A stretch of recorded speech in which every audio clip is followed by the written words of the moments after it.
سلام الله عليكم يا رجال ورحمته وبركاته. اليوم معانا شخصية كبيرة وهامة عالية، وطبعا هذه الشخصية معروفة عند اليمن بأكملها. الشخصية هذه لها العديد من المواقف الوطنية والمواقف الحازمة، وعرف بالكثير من الصفات. هذه الهامة الوطنية فقيد الوطن الشيخ الكبير عبد الله ابن حسين الأحمر.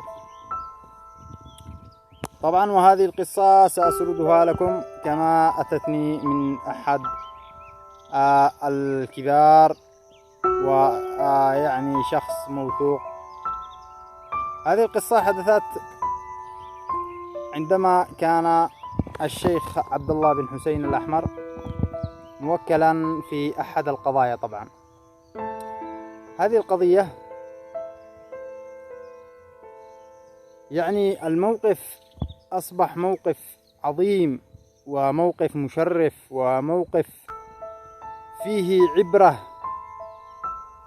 لمن أتى يعني بعد الشيخ عبد الله بن حسين. قصة للكثير من المشايخ، فيها عبرة أيضا للناس. هذه القصة: أتى شخص إلى الشيخ عبد الله بن حسين الأحمر وطلب منه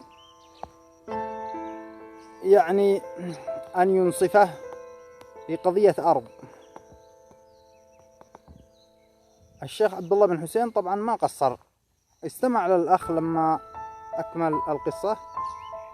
وطبعا هذا الرجل كان محتال وأتى بوثائق مزيفة ووثائق مزورة إلى الشيخ عبد الله بن حسين. فكان يعني الرجل الخصم رجل مسكين وفقير ولا يملك حيلة في يده.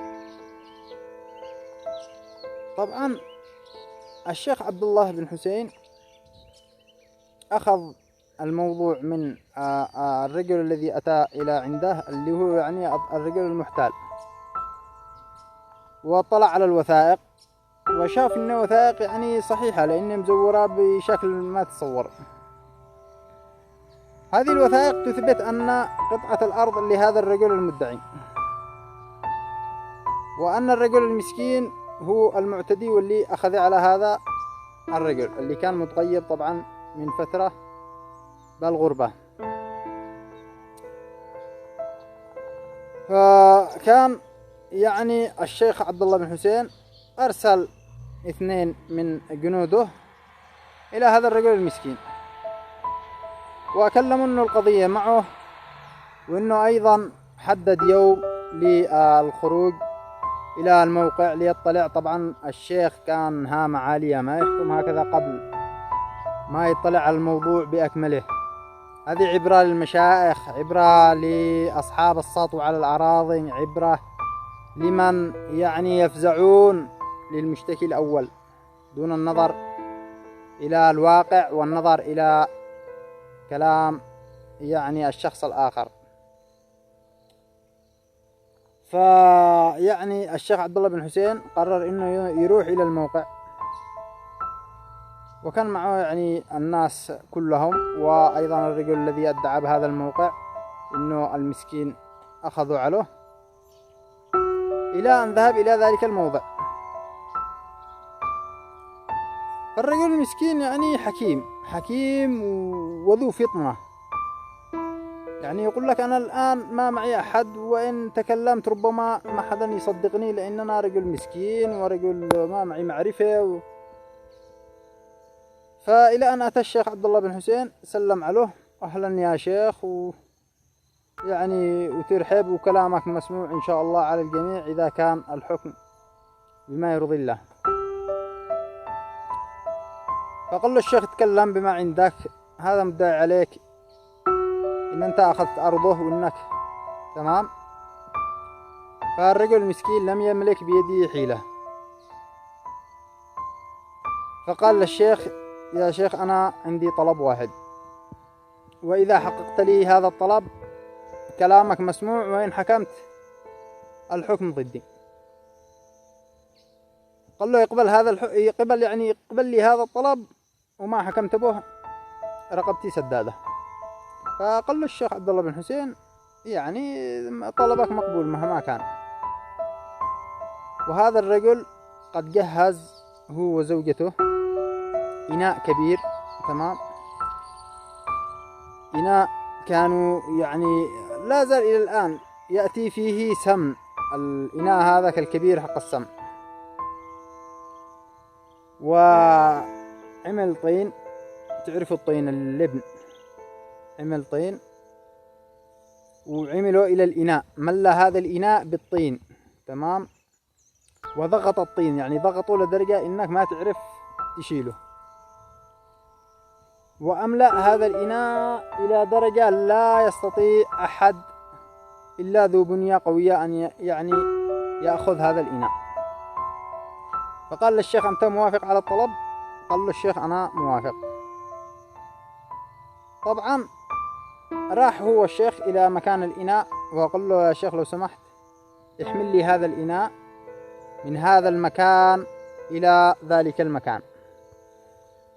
طبعا استغربوا الناس والمرافقين، يعني انفعلوا، ناس كثير راحوا يعني كانوا يضربوا الراجل. فاعترضهم الشيخ عبد الله بن حسين وقال لهم: هذا لا ينقص من قدري، وإنما أريد أن أعرف ما نهاية هذا الطلب. فراح الشيخ المرحوم الكبير رحمة الله عليه يأخذ هذا الإناء، فلم يستطع أخذه، لم يستطع أن يأخذ هذا الإناء. فقال له ذلك الرجل المسكين: يا شيخ لم تستطع أن تأخذ إناء فقط وفيه هذه التربة، فكيف ستحكم لهذا الرجل المعتدي علي وتأخذ مني ترابي وأرضي وهي 7 أراضين؟ يعني كيف تحملوا ذمتكم وتأخذوا أرضي بأكمله؟ يعني كيف تأخذوا الأرض بأكمله وما استطعتش أنك تحمل إناء واحد؟ فكيف يعني شقي يوم القيامة وأنت متحمل هذه الأرض بأكمله فوق رقبتك؟ فكان هذا الكلام وهذا الموقف مؤثر جدا في الشيخ والهامة الوطنية الكبيرة، وعرف أن هذا الرجل المسكين مظلوم وأنه لا يملك حيلة ضد ذلك الرجل المتسلط، وتبنى القضية من الأول واستمع إلى كلا الطرفين، وفي النهاية حكم لمن طلع الحكم. كان الحكم في النهاية لصاحب الأرض الحقيقي وهو الرجل المسكين. الرجل المسكين يا مشايخ هذا الوقت وهذا الزمن لا تحكموا لطرف أتى أولا وذو لسان حاد وذو حنكة، يعني يستطيع أنه يستغل المواقف، يستطيع أنه أو ربما قد استشار محامين، استشار ضد ناس مساكين، وتأخذوا حق المساكين بالباطل. أنا أنصحكم نصيحة لوجه الله، وأتمنى أن تكون هذه القصة عبرة للجميع. يعني هذه القصة ربما ستصل إلى الكثير من الناس. أنا أنصحكم وأرجو منكم من كل المشاهدين والمتابعين أن يعملوا مشاركة لهذه القصة واشتراك في القناة من فضلكم. اشتركوا في القناة يا رجال، والفزعة في قناتي، وصلوا قناتي إلى يعني عدد كبير من الناس وإلى مشتركين أكثر إن شاء الله. وكل واحد يملك من هذه القصص فيها عبر في التعليقات يكتب لي أن عنده قصة، وإن شاء الله سنتراسل في الخاص ويرسله. كما أتتني هذه القصة من أحد المتابعين، وشكرا لكم والسلام عليكم.